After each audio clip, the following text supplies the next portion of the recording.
श्री स्वामी समर्थ सगळ्यांना. नमस्कार. मी केतकीज kitchen and lifestyle या व्लॉगिंग चॅनलवर आपल्या सगळ्यांचं स्वागत करते. आज खूप दिवसांनी मी मोठा व्लॉग काढत आहे. छानपैकी अशी माझ्या झाडाला फुलं आली आहेत आणि आज मी काढलेला आहे दसरा.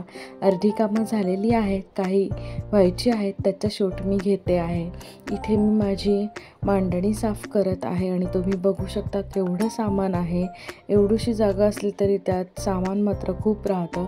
छान मस्तपैकी ते स्वच्छ पुसून घेतलेली आहे. त्यानंतर ह्या सगळ्या बरण्या मी धुवायला काढलेल्या आहेत आणि जे मोठे डबे आहेत ते सुद्धा मी आता धुवून घेतलेले आहेत. मस्तपैकी बाहेर कडक ऊन पडलेलं आहे आणि पावसाने साथ दिल्यामुळे माझे सगळे डबे मस्त वाळलेले आहेत आणि तुम्ही बघू शकता बाहेर किती ऊन आहे ते.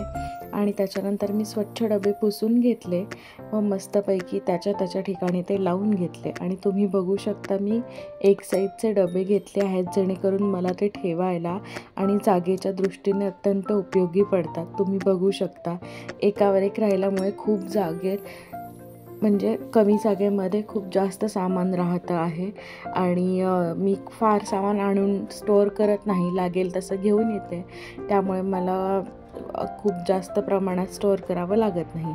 तुम्ही बघू शकता छानपैकी असं सेट करून घेतलेलं आहे. आणि तुम्हाला झुरळं येत असतील तुमच्याकडे तर तुम्ही डांबर गोळीसुद्धा टाकू शकता. हे घरचं खोबरेल तेल आहे जे आपण रेसिपीमध्ये बघत असतो आपल्या. त्याच्यानंतर हा आहे आपल्या कडधान्यांचा डबा. त्यामुळे एकाच डब्यामध्ये सगळी कडधान्य राहतात, त्यामुळे बाकीचे डबे वाजतात. आणि हे असं लांब सडकच असल्यामुळे जागा खूप असल्याने आपल्याला सामान ठेवता येते. आणि हा माझा आवडता चहा आणि कॉफी आहे जे की मी केव्हा तरीच पिते, अदरवाईज मी ते पित नाही. आणि आम्हाला आमच्या इकडच्या स्वारींना आणि मला ज्यूस प्यायला खूप आवडतात.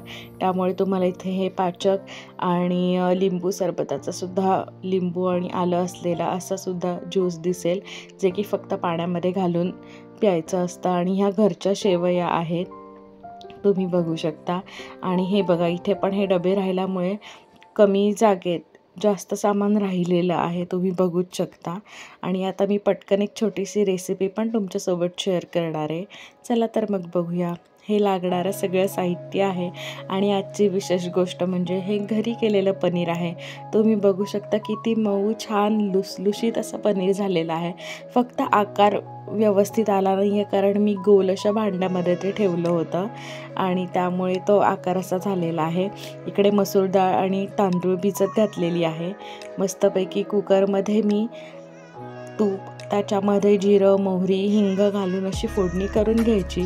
ते घातल्यानंतर आपण जे अख्खे मसाले घेतलेले आहेत ते घालून छान फ्राय करून घ्यायचं. ते फ्राय केल्यानंतर आपण कांदा रंग बदलेपर्यंत फ्राय करून घ्यायचा.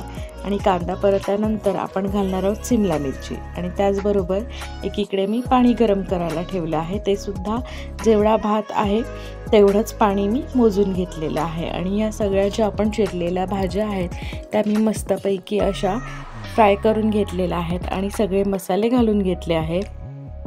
छानपैकी मसाले घालून आपण भिजवलेली डाळ, तांदूळ घालून मस्तपैकी फ्राय करून घ्यायचं.